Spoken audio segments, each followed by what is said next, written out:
The taxi driver who loved me. Hi, today I will tell you a story that taught me a lot of lessons. The most important one was that sometimes what may seem true is not true, and we shouldn't be so fast into thinking assumptions about people. My name is Carol. I am 16 years old. I live far away from my parents. Because of my school, I live alone in a small apartment. Well, not really alone because I have a cat with me and her name is Sam, and she means the world to me. We do everything together and go to every place together. She is my family here when I am feeling down. I play with her and all the sadness just simply fades away, and it's like she's an antidepressant to me. I don't make many friends, and it's really difficult being alone. My parents knew that, therefore they gave Sam to me as a gift. It took me some time to adjust to the new place, but I got used to it. There is this taxi driver who is a lot older than me. He also lives somewhere near my house, and he usually drives around the area. And the thing that I wanted to tell you about him is that he is in love with me. Well, at least that's what I used to believe. He is a really nice person. I had seen him a couple of times in the street and after school. We talked for a while and I realized that he is in love with me. He is always so nice to me, and sometimes too nice. It made me a bit suspicious about him and his intentions. Being a girl of my age who lives alone, I was a bit careful about these things.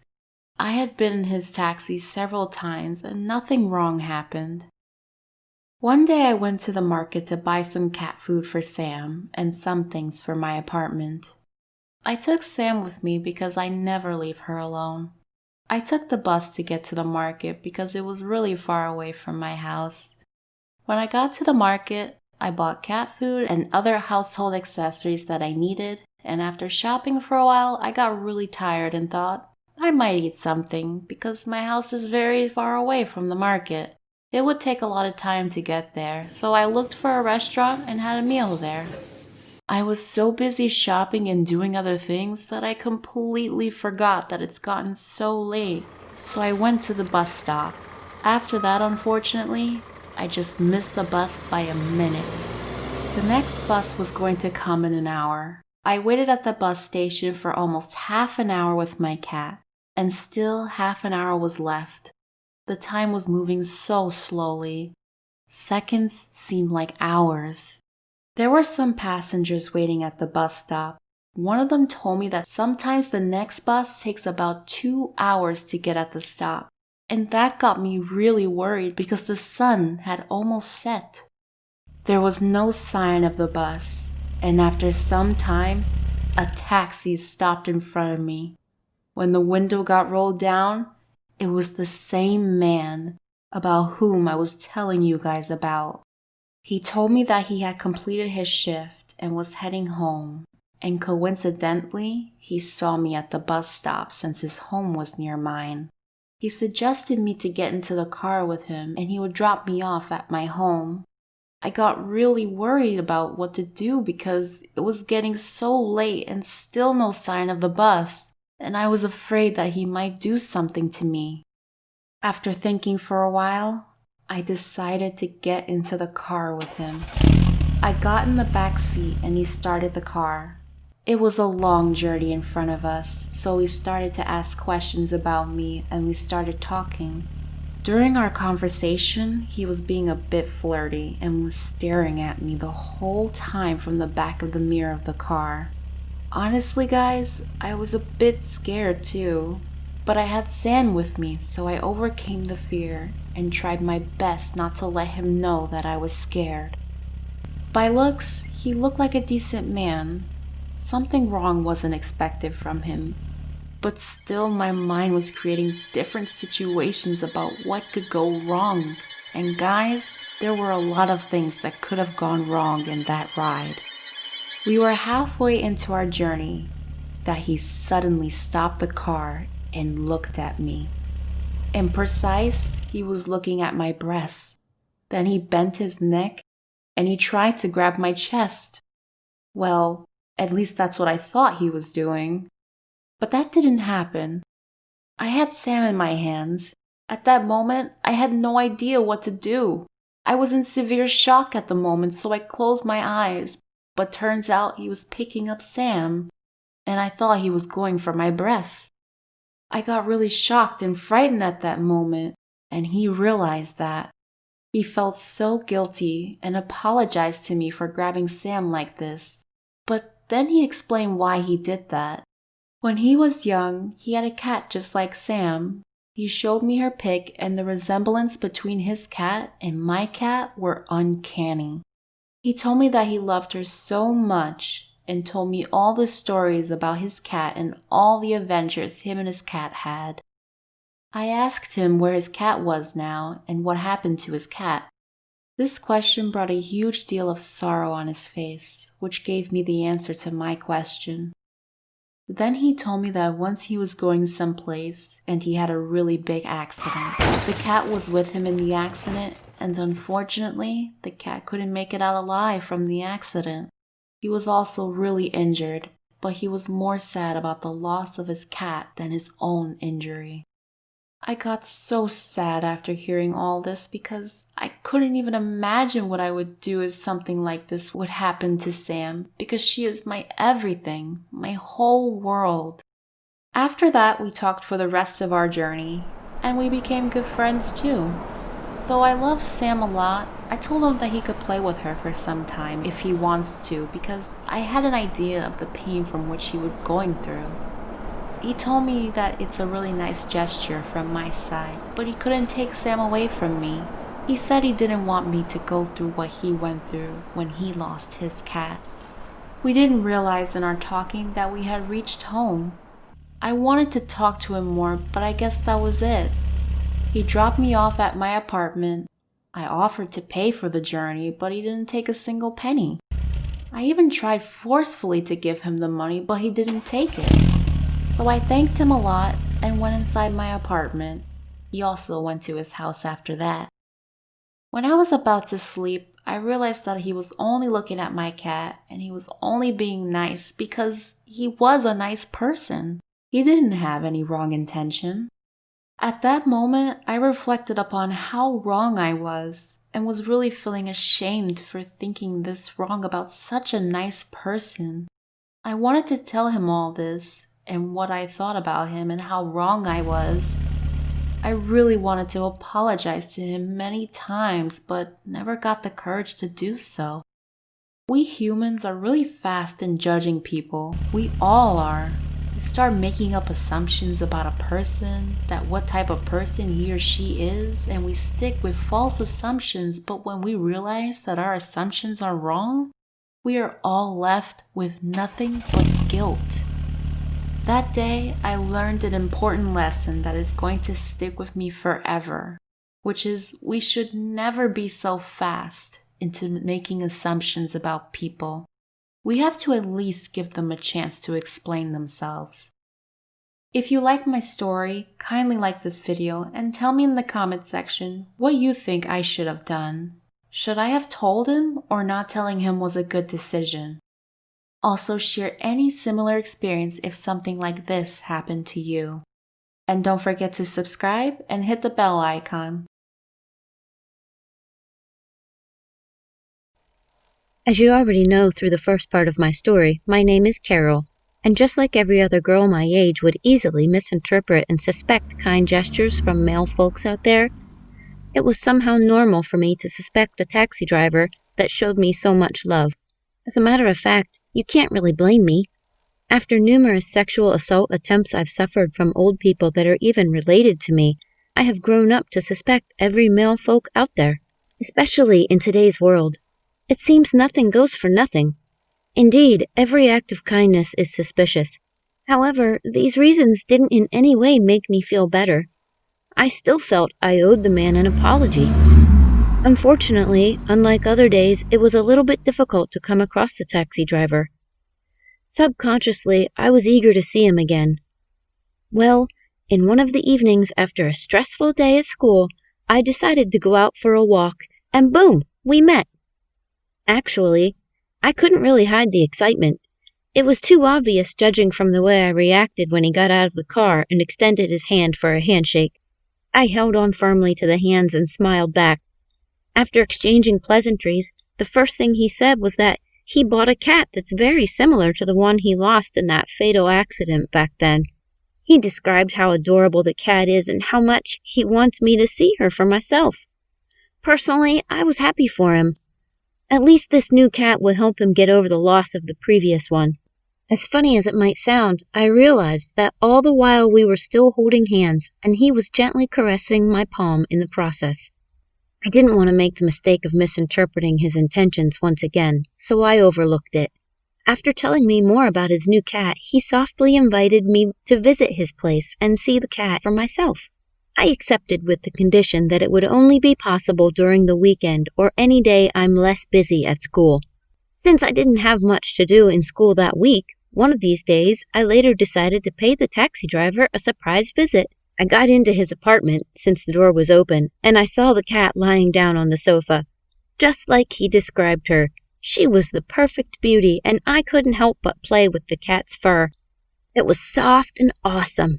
The cat, on the other hand, was staring at me with this confused face, and I couldn't help but smile back at her while whispering my name to her. After a few minutes, the taxi driver came in from the next room to meet us, having our inaudible conversation, and burst into a loud laughter. In no time, he jumped on the sofa and was struggling to gain the cat's attention, but it was as if the cat already fell in love with me. She fixed her gaze on me and kept meowing in a sweet manner whenever I made a statement, as if she was also giving me replies. Before I knew what was happening, I've spent hours playing with the cat and the taxi driver, and it was already too late for me to go back home. The taxi driver noticed that I was nervous, so he promised that he'd drop me at home and that I should not worry.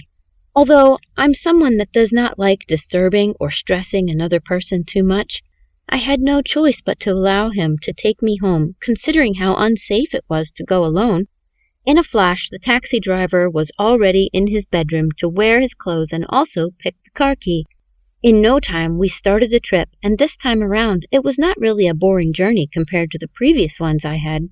The truth is that by now, he had already gained my trust through his actions. So we were more like friends now. He told me a lot about himself, and I felt I'd be considered boring if I didn't also contribute to the list. I had to tell him how my parents never once allowed me to eat ice cream since, according to them, I'd get cough from cold. We laughed at the misconception about ice creams I grew up with. It was funny because ice cream is like every child's favorite food, whereas I never had the opportunity to taste it once. From the ice cream discussion, we started talking about school life during his days and how it is now.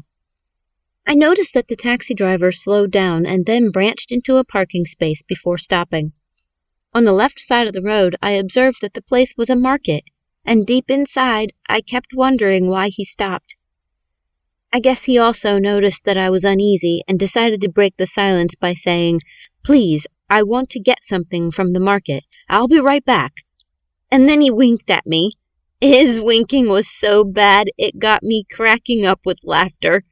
In split seconds, the taxi driver was already back in the car, and somehow I was unsure if he was able to get whatever he went in to buy. With hands on his back, he said he had a gift for me, and that I should promise him that I won't reject it.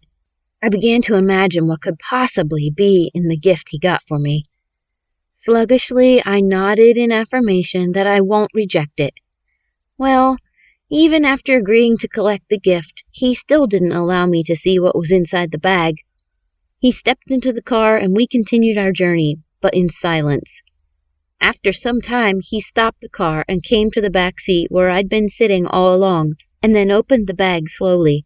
Right inside, the surprise he got for me. A big, creamy, mouth-watering ice cream. As a matter of fact, it was really the best surprise I could get. As a matter of fact, it was really the best surprise I could get, and it actually made me realize that dreams do come true. And it actually made me realize that dreams do come true. It was hard to resist the urge of hurriedly dragging the parcel from his hands. He smiled as he watched me eat the ice cream with all amount of seriousness. Since the car was already too hot, the ice cream started melting, and I had to eat it faster and rapidly. With the way I was devouring the ice cream, the taxi driver had to promise me that he'd get me more next time. He turned over to the driver's seat and we continued the trip. All of a sudden, we heard a sudden bursting sound and he held the brake. After careful observation, he noticed that one of the tires actually picked up a sharp object and got deflated. It was actually frustrating because the whole unfortunate scenario happened in the middle of the road. Since the taxi driver is always going around with most of the repair equipment in the car, he got out and in no time was able to fix the tire issue with the spare he had. Well, although he tried repairing it, the car still needed the services of a professional. They had no choice but to manage. After adjusting the tire for some time, he started pumping air into the fixed one. This made a little disgusting noise, and I had to close my ears until it was over. Immediately, he was done. We continued our journey again, but before we could get to my apartment, we noticed that the taxi driver's cat that was with us all through the time we spent together was nowhere to be found. Our fear was that maybe we left her where the car crashed, and so I decided to join him in search of the cat. We got to where the car crashed earlier on, and we looked all around, but we found nothing. We got so disturbed and even had to enter the nearby woods, but our search was still futile. Then and there a thought came into my head, and I had to tell the taxi driver that maybe the cat had returned home to the house after they left her in the street. After saying that, we entered the car and headed back to the taxi driver's house to check if the cat was there. Luckily enough for us, at arrival, we saw the cat crying in the house. We both embraced her and kind of tried explaining how much we have looked for her. She stopped crying and kept rubbing her fur gently on us. By now it was already too late, and considering the condition of the car, I didn't want the taxi driver to risk anything just to drop me off, so I just asked him if I could sleep over that night at his place. Actually, I had so much confidence that nothing will go wrong, like I expected, and he agreed and said I could sleep with him and the cat together in the bed if I wanted to. The suggestion was okay with me, but I told him I had to take my bath first since the day's stress actually got me sweating profusely. He showed me his bathroom and I took my bath but had to wear the same clothes I wore before. I came back and laid down on the bed with him, and just a few minutes after we started discussing again, we suddenly heard a knock on the door. And since it was late in the night, we were both worried and scared. The first thought that came to my mind was if it was actually armed robbers. I was literally shaking in the bed. The taxi driver summoned up courage and opened the door, and right there were 2 policemen and my parents with them. According to them, they'd been looking for me all day. I was so happy that my parents came to pick me up, but why they had come with the cops was something I didn't understand. The cops took the taxi driver, handcuffed him, and he was prosecuted and sent to jail. The cops thought that he actually did something bad to me, but I told them he was a good man and he had never done anything bad to me, but they didn't really believe anything I said. One of the cops kept saying that maybe the man had threatened me not to reveal the truth. He told my father that the taxi driver had done similar things in the past.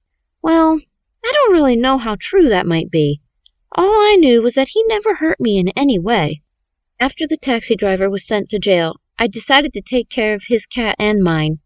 I'm sure that's the least help I could render to him. But even with that, I'm still confused. I don't know what to do. Can I go to visit him in prison? I'm sure he'd be happy to see me, but I don't know if my parents would want me to do that. Or maybe I should just let things be, and after serving his jail time, he'll be released and I can hand over his cat to him and apologize for what he's gone through because of me.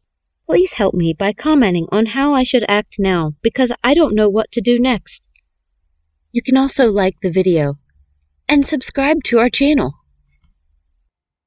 Like a bolt from the blues, it has happened.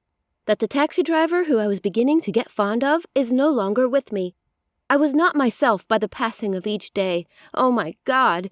Examination was by the corner, and it seems as if I don't give a damn.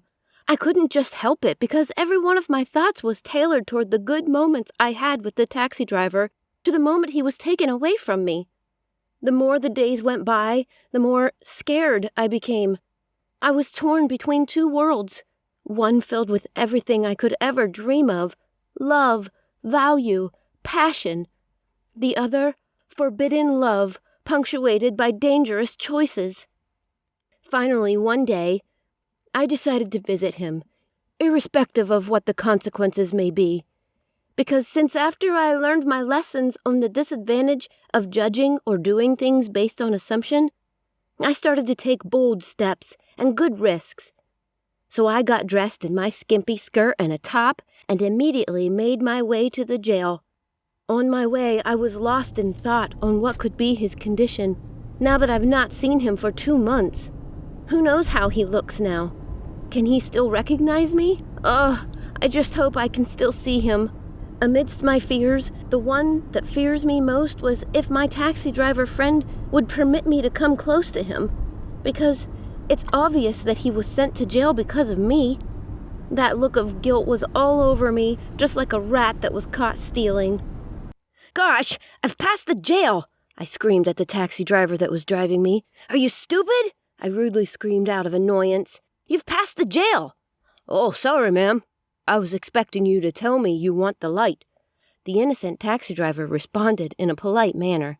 Then I got conscientious of myself. This is not me. I was overreacting and transferring aggression because of what I'm about to face. Then I apologized to him and asked him to take me back to the jail, which we have already passed. He gave a slight sigh and headed to the roundabout to take an upturn back to the jail. At last we got there, and I alighted immediately in a hurry, heading to the gate when the taxi driver yelled out, "Madam, you've not paid me." I immediately came back and paid him in a hurry. Am I having a psychological problem or what? What's really happening to me? I seem not to understand myself anymore. Immediately, I got to the jail. By this time, I became intensively nervous. I got this feverish feeling all over me, causing me to shiver. Immediately, I saw the policeman walking up and down. I had to compose myself immediately. I got to the table where I was queried of who I came to see and who he is to me. Remember, I've decided to deal with pretense.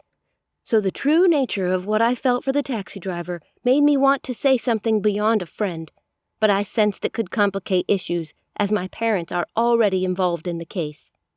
So I just told them that he was just a friend. After the interrogation, I was asked to register my details, which I did without compulsion. I was taken to another room where I waited for him to be brought out. Oh, my heart skipped a beat as I looked at my friend.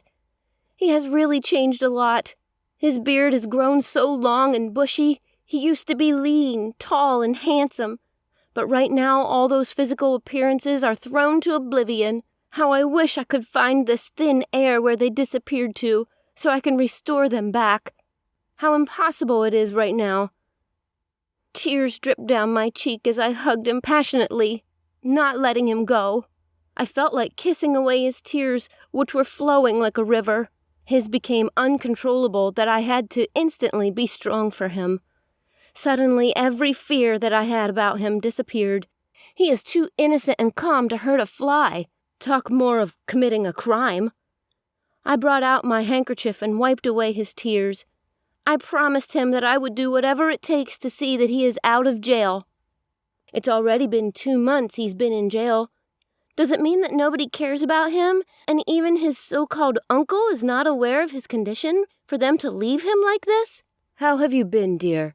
"As you can see, I am fine," he responded with a smile, which I feel was not real.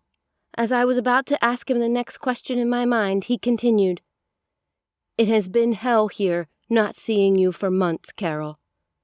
I have lost all sanity, but thank God, now that I have seen you, I feel much better. Carol, eating has been difficult for me, but trust your presence have changed everything in my system." I felt pity for him because I am certain that his suffering is as a result of our friendship. His words were so passionate that they swam into my marrows and sprouted out the feelings I had for him. I must be honest, although I don't know if it is a wise feeling, but by this time I felt like kissing him, especially those tears that kept dropping down his cheeks. I felt this magnetic force pushing my lips to his as we stood opposite each other with the table serving as a barrier. But then I gained this consciousness again to discontinue the action. Then he held my hands across the table. "Carol," he called, "I need you to do me a favor if you really value me and want the best of my happiness. This is the only thing that can bring me out of this jail alive." "What is that?" I responded without mincing words. "I need you to go to my uncle's house. Take my house keys and get me the pictures of my cat. You know I can't be with my cat here. I just want to take a glance at it once more. She is the source of my joy. Please help me." I understood his plight, because my own cat has always been an antidepressant for me. That is how comforting cats can be, and true to the fact, at a time like this, Taxi Driver's cat is the only one that can help him overcome his depression. Do I really have an option? Not now. I promised to get to his uncle's house, collect his keys, and get the cat's pictures. Then I requested of his uncle's address, which he gave me. I hugged him and left for the mission. I headed immediately to Uncle Sam's house. On my way, I was still reflecting on what happened in there some minutes ago. That feeling that almost made me kiss him. Oh, it feels so good. Was this really out of pity, or was I just being real? I asked myself, well, time will tell. Let's go complete this mission first. Locating Uncle Sam's house wasn't really that stressful because Taxi Driver has already showed me his house before. On getting to Uncle Sam's house, he was at the table munching some fruits. He gave me a warm welcome. As I delivered the message, he immediately abandoned the fruits and went into his room and came out almost in a jiffy. He said, "Let's go." Like a military man, I followed after him as we both marched down to the Taxi Driver's house like soldiers. That anyone who saw us coming need not to be told that something was wrong. We arrived at the Taxi Driver's house, and as I was waiting to get the pictures from Uncle Sam, I spotted the cat running under the sofa. I was excited when I saw her, thinking she's going to smile at me, but she didn't. I tried to grab her, but she is very far from my reach. This attracted the help of Uncle Sam. He pushed her several times, and I finally got the cat. But while he pushed her, I also found a strange paper under the sofa, a paper with names and X's. X. I had to hide the paper from Uncle Sam, and I secretly left with it. After some minutes, Uncle Sam came out with a bag. He handed over the bag to me. He said that the bag contains all the pictures, but I shouldn't open it for any reason. All I need to do is hand it over to the taxi driver. "This bag will probably take the taxi driver out from the jail," he warned. Now I'm beginning to sense something fishy about the whole scenario.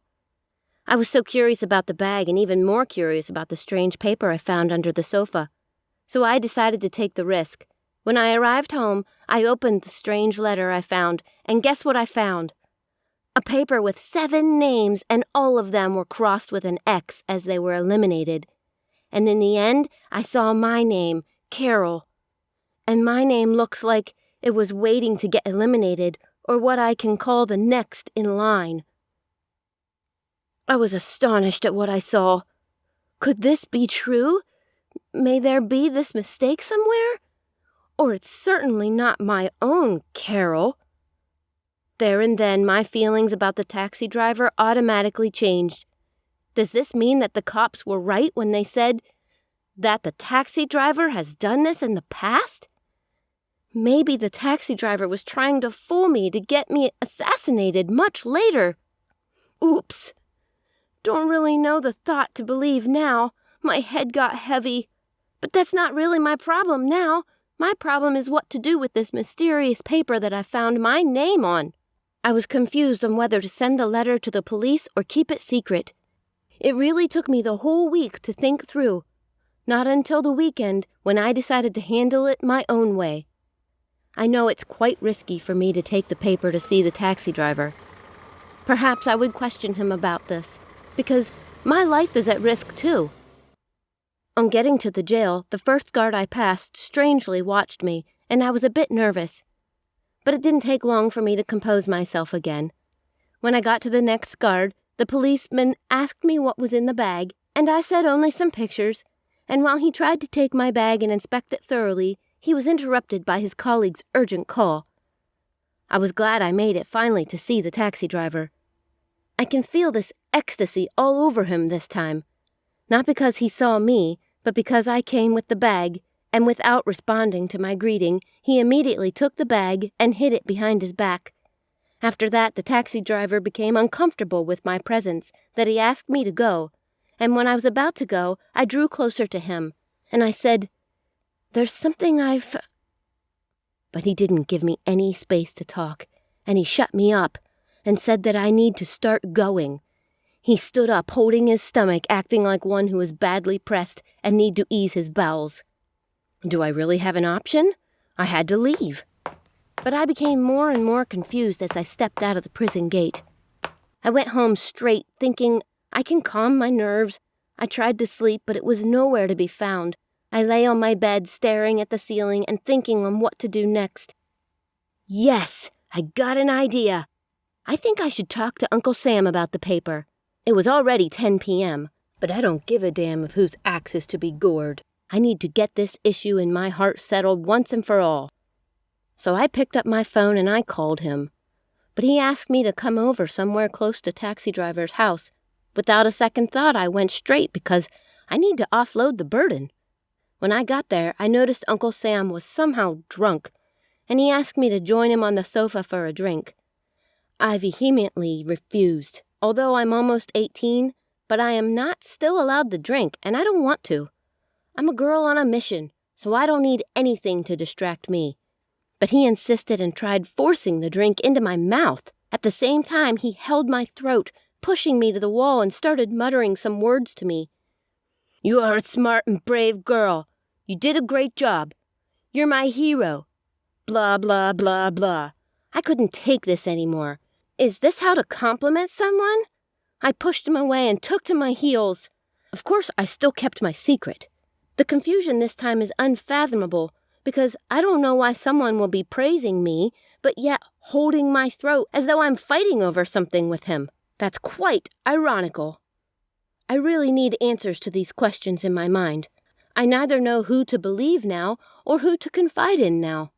Should I go to the police or keep the secret and strange paper with my name still waiting to get crossed? I need your advice on what to do before I go nuts or make the wrong decision. And remember, if I delay, who knows the deadline for my elimination? It may be this last moment you are reading this. So do not hesitate to save a soul now. It was a very beautiful garden, well decorated with my best flowers, the roses. I was lying so comfortable in the arms of the taxi driver, and the next minute, he disappeared into thin air. I searched and searched for him that I almost felt bad, but suddenly I heard a sound with someone closing my eyes with his soft palm. I needed no prophet to tell me that it was the taxi driver. He appeared from the second tree. Then we started playing hide and seek in the garden as the trees smile at us and the birds whistle their melodious love song into our ears. For the second time, I didn't want to let him go. Suddenly, my alarm brought me back to reality. That made me realize that it was only a dream. Why can't this dream just continue? I cried. But then, how can I be playing so insecure with a man who has my name on his elimination list? Still on my bed pondering, I thank God it is a Saturday morning, no academic load, and I have myself all for me. Then I suddenly heard this big horn, and I stretched my eyes to see through the window what this early morning disturbance could be. Guess what I saw? I saw a taxi in my garden. I peeped very well to know whose taxi it is, but I was struggling because the weather was not yet very clear. I decided to come outside. As I was about opening the door, I heard the doorbell ring. I quickly opened the door, and there he is, the taxi driver, standing right in front of my door. Wow, he's finally out! I invited him inside, and he came in full of joy and happiness. I decided not to give him that warm welcome as usual because, for all I know, I'm no longer safe with him around me. I did the little I can by offering him a coffee. "You can keep it on the table. This coffee is not what I need now." Then he started caressing my long, silky hair. The feelings of my dream just came over me again. I felt loved once more. I felt like holding the taxi driver again and kissing him all over. He gently drew my head to his chest and made me lie on it comfortably. Oh, this one place I always loved to be, on Daddy's body. But my parents are so strict that I never had such moments with them. Sometimes when I come close to him, seeking for just petting and care, the next thing would either be an interruption from a business call or a haste to work. Growing up was never fun for me, and now someone is giving it to me with quality attention, love, and care without seeking anything in return. But then, I was reluctant to allow him to have his way. Of course, you know that I was still afraid from the time I found the strange paper. "You are not going to escape me this time," I murmured within myself. I was now very much out to talk to him about the papers I found, and when I was about to ask him, he interrupted me again. "Let's go. I want to show you something," he said. I got more scared this time. Where is he taking me to? Maybe the elimination time for Carol has finally come today. What do I do now? Do I call the cops or my parents? They were the ones that put him in jail for a reason. I'm yet to find out. Then I summoned up the courage to ask him, "Where are you taking me to, and for what reason?" "To my apartment, of course," he responded. "Or do you have any problem with that?" This time he laughed uncontrollably. "Okay, because the last time you came you didn't come back? Oh, don't worry, no matter what it takes me. I'm going to make sure you sleep on your bed tonight. And excuse me, who says I'm going to take the whole of your day? I just want to show you something, and bring you back to the house. Certainly not more than an hour." I was still looking at him, and his babblings in bewilderment. I asked him to allow me to dress up. Then I sluggishly changed into a pair of combat shorts and a shirt and a pair of canvas shoes. I consciously wore this attire with the sense that if anything should happen and it calls for me to take to my heels or fight, I will not have any hinges doing that. Immediately I came out, he screamed, "Wow! That's my elegant queen! What a strong woman, brave and smart!" Those were exactly the same words that Uncle Sam used on me holding my throat when I went to make the report. Guys! This time around, my fears knew no bound. Nevertheless, I reluctantly entered his taxi and we went together to his apartment. On getting to his house, he didn't even care to offer me a seat or coffee. Rather, he immediately started searching for something. From the sitting room, he moved to the bedroom and came out again, scattering everywhere. Now he was already sweating profusely and was very nervous. "Who could have taken this? It was right here," he exclaimed. Then he took to his phone, which he forgot in the taxi, and called Uncle Sam on the phone. He did not answer. He sank on the sofa with a deep sigh. "What is it you are looking for? Tell me so I can help you," I said to him. He laughed hilariously at me and said that it is something I don't know and I shouldn't know until today. My heart skipped a beat and I screamed, "Till today? What is happening today?"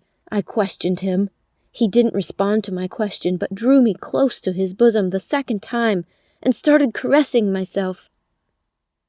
"You're a genius, and I like that. But this one is a secret for me." Then he aggressively stood up and said, "Yes, let's go to Uncle Sam's house. He might know where it is." So we decided to go to his place. On arrival, taxi driver told me to wait in the car, and he went to Uncle Sam, and they started fighting with words. "Why are you lying to me? What did I do to you? Just tell me where it is." These were the words I was hearing as I eavesdropped. It didn't take long. Taxi driver came back in the car very nervous, and while we were going back to the house, I asked, "What's going on? Why are you so nervous?" He said nothing. "My uncle claims not to see what I've been looking for." There and then he told me that he had a paper where he put name ideas for his cat, and he can't find it. My goodness, is that all? I was surprised. Why, it should be a problem to him. Then I understood. You know the affinity we have with our cats. We value them so much, and anything concerning it. But then, the paper isn't the problem. But there is a precious name there, which I want to show you. Now I know that the paper was nothing scary. They were just name ideas, and he also wanted to name his cat with my name. This one got me crazy. You know, I was beginning to feel like a princess now. I excitedly told him that I have a surprise for him too, when we get to my house. This time my fears have already melted. I was beginning to see that lovely and caring friend in him, as before. On getting home, I rushed immediately under my bed where I hide confidential things. I ran out of the room in a dancing and excited motion, and I showed him the paper and told him that I wanted to save it for him. He jumped on his feet and lifted me up, flinging me around the room, looking into my eyes. He wanted to say something, but then remained speechless. Finally, we went back to his house again. Behold the cat lying in her normal position on the taxi driver's bed. This time, immediately she saw me. She smiled at me, and he carried his cat up facing me and named the cat Carol, my name. You are very beautiful, meek, and smart. That's why I gave you this name after Carol, my friend. Both of you possess the same quality. And he handed over the cat to me, saying, Carol, behold your namesake, Carol. Oh, that was one of the best nights ever. He really treated me like a queen and also thanked me a lot for everything I did when he was in prison. I have a good news to break to you. My taxi driver friend announced to me that he wanted to open a beautiful big boutique for me, where I can sell cats and its accessories. Talay! Oh, my Cinderella dance! I couldn't help the excitement that was written all over me. I jumped on him, giving a big hug in appreciation. I would have kissed him, but I was still being a disciplined and good girl, you know? This is a dream come true. I know how I have longed for this, but my parents wouldn't let me have my way. Wow! I can imagine the name of my boutique. Carol Cat Boutique, or Catty Car Boutique. Home for your cat. Whichever one, I can't wait to see the reality of this offer. My desperate mood can be defined from my voice. When? Where? How? I questioned. He was happy that I'm excited too. He told me to calm down. That will be soon. But first, he wants to give me a treat by sending me to travel to another state of my choice. That sounds great, but too good to be true. The taxi driver is just full of surprises. And what I did to deserve all this is what I can't tell now. In addition, he said that on my arrival, I will also have to bring a bag from his friend. Not again. A bag? The last one was not funny. I was still shocked, confused on whether to embark on the trip or not. Meanwhile, he is still awaiting my response. Why on earth would he just send only me for this trip? Why won't he come along with me? I cannot forget the saying that, once bitten, twice shy. Should I take this second risk again? For sure, if I am to embark on this journey, my parents would not be aware of it. What if at this period my parents visit me in school, and what will be my response? How do I face my parents when I return? I'm thinking, what would go wrong? It sounds just like a free trip. But I told the taxi driver that I will think about that and let him know. Really? Hope you're not going to take all ages to think about this. I expected you to make it snappy and give me a yes, and then you leave the rest for me, because the next thing you will see in your hands is your plane ticket ready to go on board. He snapped his fingers. I still have no one else to confide in. What do you guys think? Should I make a free trip that's going to be fun and give me exposure and experience as a young girl? What should I do? Please let me know in the comments below.